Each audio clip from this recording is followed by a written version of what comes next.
You are about to enter another dimension. A dimension not only of four lenses through which academic leadership can be viewed, but a way to bring order out of confusion. A journey into a wondrous land of organizational change. Next stop,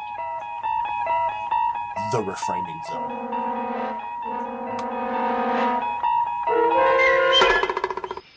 Good evening. I'm your host, Bowman Deal.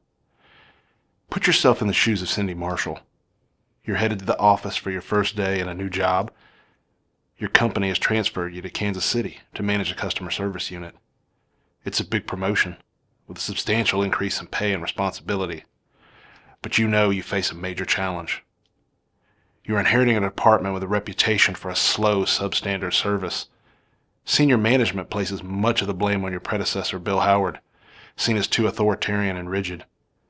Howard is moving to another job, but the company asked him to stay on for a week to help you get oriented. One potential sticking point? He hired most of your new staff. Many still feel loyal to him. When you arrive, you get a frosty hello from Susan Bond, the department secretary. As you walk into your new office, you see Howard behind the desk in a conversation with 3 other staff members. You say hello, and he responds by saying, "Didn't the secretary tell you we were in a meeting right now? If you'll wait outside, I'll be able to see you in about an hour." As Cindy Marshall, what do? You're in the glare of the spotlight, and the audience eagerly awaits your response. If you feel threatened or attacked, as most of us would, those feelings will push you to either fight or flight. Escalating the conflict is risky and could damage everyone. Backing away or fleeing could suggest that you are too emotional or not tough enough. Reframing is a powerful tool in a tough situation for generating possibilities other than fight or flight. Let's take a look.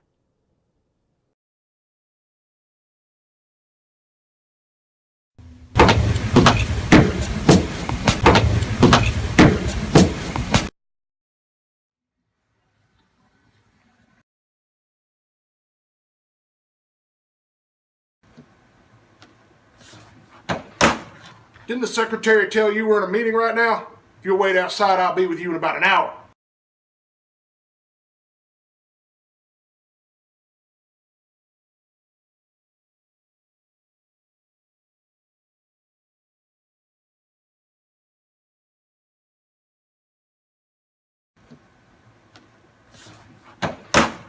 Didn't the secretary tell you we're in a meeting right now? If you'll wait outside, I'll be with you in about an hour. My appointment as manager of this office began at 9 this morning. This is now my office, and you're sitting behind my desk. Either relinquish the desk immediately, or I'll call headquarters and report you for insubordination. I was asked to stay on the job for one more week to try and help you learn the ropes. Frankly, I doubt that you're ready for this job, but you don't seem to want any help. I repeat, I am now in charge of this office. Let me also remind you that headquarters assigned you to stay this week to assist me. I expect you to carry that order out. If you don't, I will submit a letter for your file detailing your lack of cooperation. Now, I want my desk. Well, we were working on important business, but since the princess here is more interested in giving orders and getting work done, let's move our meeting to your office. Joe, let's go. Enjoy your desk, honey.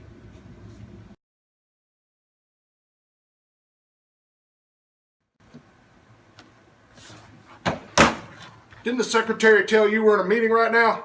If you'll wait outside, I'll be with you in about an hour. Oh, she didn't mention it. I don't want to interrupt important work, but we also need to set some priorities and work out an agenda for the day anyway. Bill, have you developed a plan for how you and I can work together on this transition?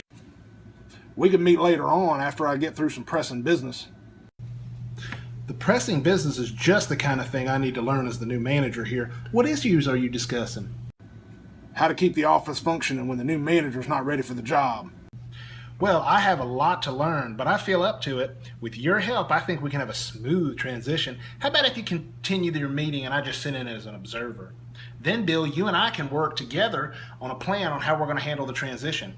After that, I'd like to schedule a meeting with each manager to get an individual progress report. I'd like to hear from each of you about your major customer service objectives and how you would assess progress. Now, what were you talking about before I got here?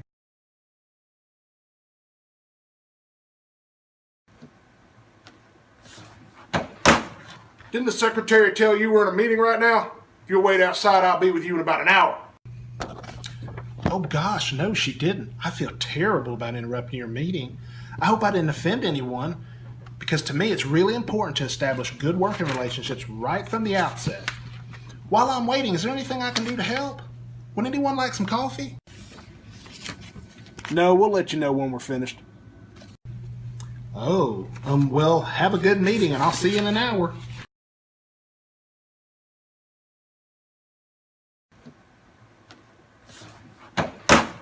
Didn't the secretary tell you we're in a meeting right now? If you'll wait outside, I'll be with you in about an hour. I'm sorry if I'm interrupting, but I'm eager to get started and I need all your help. Hi, I'm Cindy Marshall. Hey, I'm Cindy Marshall. Cindy Marshall. Bill, could you take a few minutes to talk about how we can work together in this transition now that I'm coming in to manage the department? You're not the manager yet.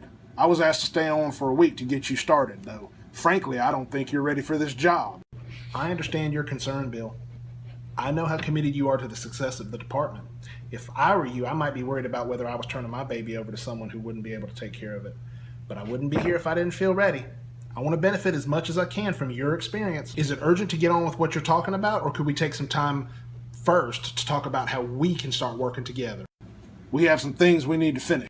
Well, as a manager, I always prefer to trust the judgment of the people who are closest to the action.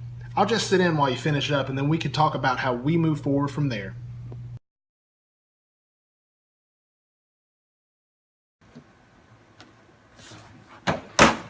Didn't the secretary tell you we're in a meeting right now? If you'll wait outside, I'll be with you in about an hour. In your next job, maybe you should train your secretary better. Anyways, I can't waste time sitting around in the hallways. Everyone in this room knows why I'm here. You got a choice, Bill. You can cooperate with me, or you can lose any credibility you still have in this company.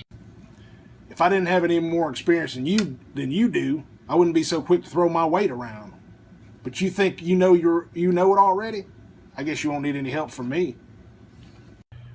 What I know is that this department has gone downhill under your leadership, and it's my job to turn it around. You can go home right now if you want to. You know where the door is. But if you're smart, you'll stay and help. The vice president wants my report on the transition. You'll be a lot better off if I can tell him that you've been cooperative.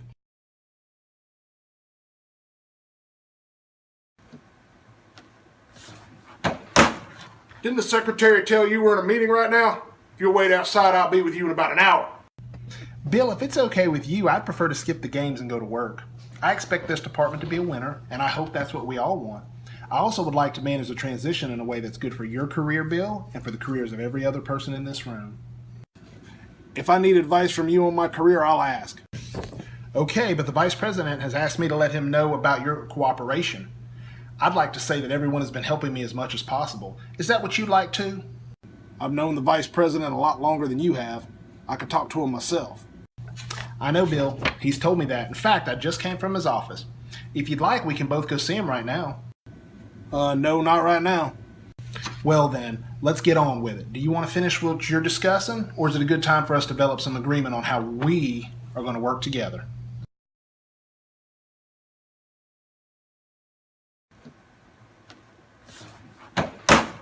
Didn't the secretary tell you we're in a meeting right now? If you'll wait outside, I'll be with you in about an hour. It's great to see that you're all hard at work. It's proof that we all share commitment to excellence in customer service. In fact, I've already made up buttons for all the staff. Here. I have one for each of you. They read, "The customer is always first." They look great and they communicate the spirit that we all want in the department. I've got one for each of you. Here you go. One for you. One for you. And oops, Bill, I dropped yours. Here you go, Bill.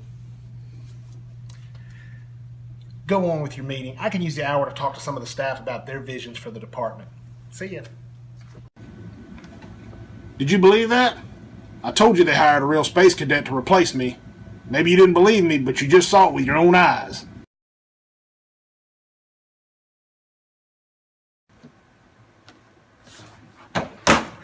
Didn't the secretary tell you we're in a meeting right now? If you'll wait outside, I'll be with you in about an hour.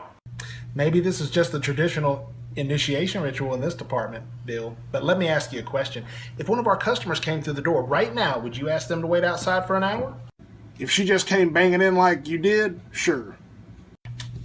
Are you working on something that's more important than responding to our customers? They're not your customers. You've only been here 5 minutes. True, but I've been with this company long enough to know the importance of putting the customer first. Look, you don't know the first thing about how this department functions. Before you go off on some customer crusade, you ought to learn a little bit about how we do things here. There's a lot I can learn from all of you, and I'm eager to get started. For example, I'm very interested in your ideas on how we can make this department where as soon as people walk in, they get the sense that this is a place where people care, are responsive, and genuinely want to be helpful. I'd like that to be true for everyone who comes in, a staff member, a customer, or just someone who got lost and came into the wrong office. That's not the message I got from my initiation just now, but I'm sure we can think of lots of ways to change that. How does that fit in your image of what the department should be like?